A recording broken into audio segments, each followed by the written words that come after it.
I think that if you are a fan of the thriller genre or the horror genre, once you hear a movie has the premise of, oh, this is a movie where the point of view is from the presence point of view or from the ghosts, you get excited. You get at least intrigued.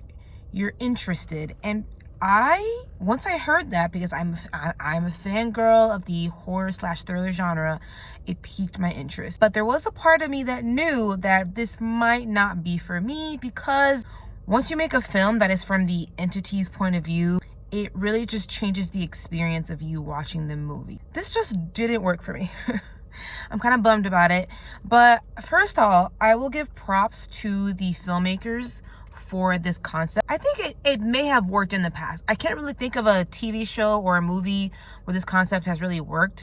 But I'm always going to champion things that are out of left field, that are outside the box, because I think in an age where everything is a requel, a remake, this, that, and the third, we need people out there who are going to take a swing at things, be a little bit different, because sometimes that could have really, really great results, and sometimes that may have not so great results.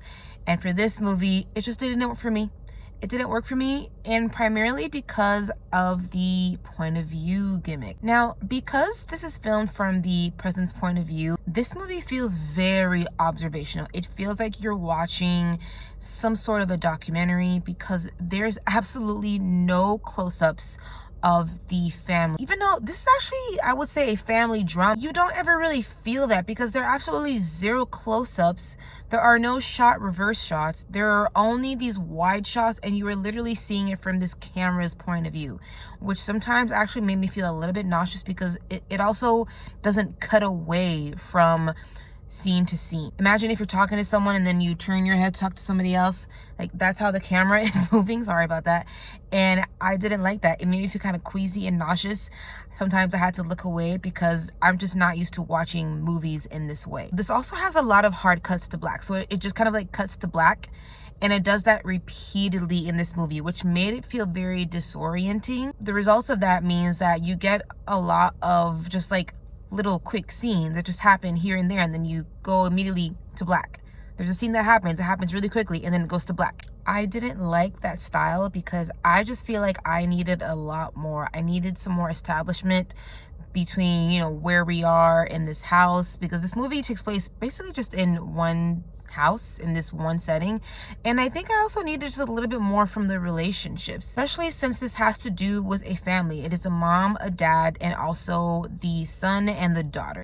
I think when you hear of a point of view film, you may think to yourself, or at least I thought to myself, that this might possibly make it feel a bit more immersive and atmospheric. But I had the completely opposite reaction. The way that they film this, it just feels very void of emotions. It feels very stoic. It is a very personal family drama. There's lots of things going on with this, and I don't want to get into any spoilers. It just doesn't feel very personable at all. So I just feel like I'm also just the observer. I'm just watching this, but I'm not really feeling it. I'm not really feeling much for the characters. And watching this movie actually made me realize why most of movies and TVs are not filmed this way. They are filmed from the character's point of view, so that we can get more of the emotions from them.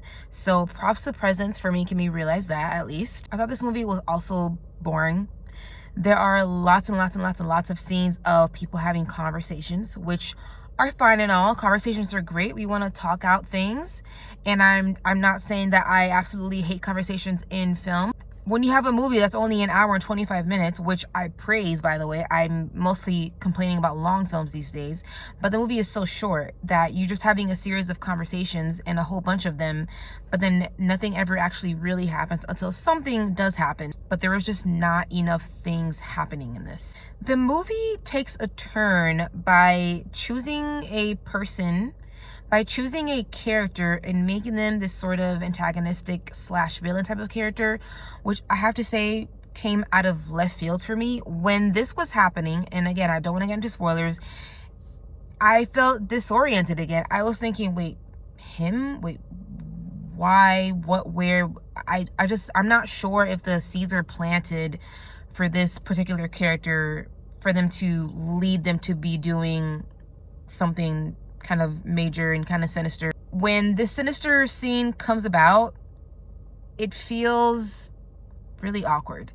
It feels very awkward. And then by the time I get to the end of the movie, I can see maybe why they needed this character to do this so that we can get to the end point of this weird story.